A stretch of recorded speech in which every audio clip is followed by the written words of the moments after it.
Hello friends, आज मु आपण मानक पई बिना चीज रे टेस्टी पिज्जा किपरि बनै परिबा तार रेसिपी नेकि आछि। एहा बिना ईस्ट, बिना ओभेन ओ बिना चीज रे तयारी होइछि। प्रथमे एक मिक्सिंग बाउल नेबा एवं सेथिरे 2 कप मैदा देबा। परे सेथिरे 4 बड़ चामच दही,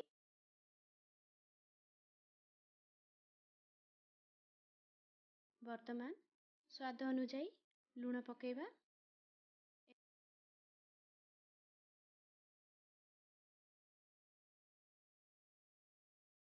गोटे चामच चीनी दे भल भाबरे मिसेई देबा। तापरे एठे देबा बेकिंग पाउडर गोटे छोटो चामच एवं बेकिंग सोडा आधा चामच।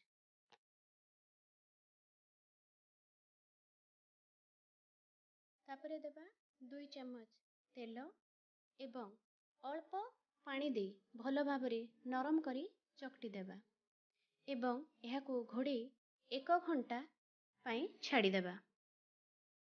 एतिके मैदारे आमे 2टी पिज्जा बेस तयारी करि परिबा।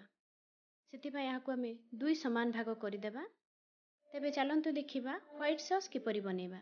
व्हाइट सॉस बनेबा पई एक पैन रे 1 चामच बटर, 2 चामच मैदा एवं 1 कप क्षीर नै भल भाबरे घांटी देबा एवं सेथिरे अल्प लूण पकै देबा। नेक्स्ट आमे गोटे भाग मैदा को एक मोटा रोटी आकार रे बेली एक तेल लगा जाइथिबा प्लेट उपरे एभली रखि देबा एवं सेथिरे बटर लगे देबा।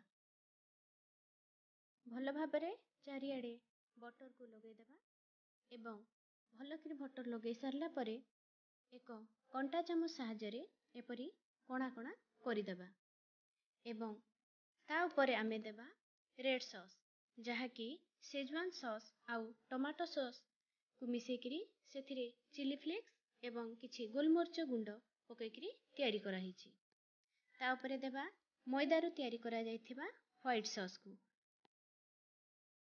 वर्तमान आबे ता उपरे स्लाइस करी कटा जाइथिबा प्याज, गाजर, शिमला मर्च, स्वीट कॉर्न को एपरी सजाई देबा एवं मझिरे किछि गुंड करा जाइथिबा पनीर मध्य पकै देबा एवं किछि व्हाइट सॉस ता उपरे पकै देबा।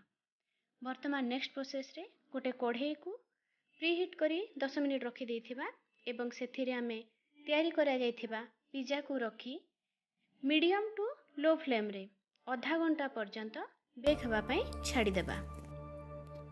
पाखापाखी आधा घंटा परे पिज्जा तयारी होई जिवो।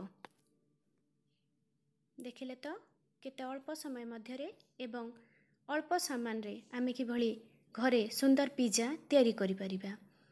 Thank you for watching.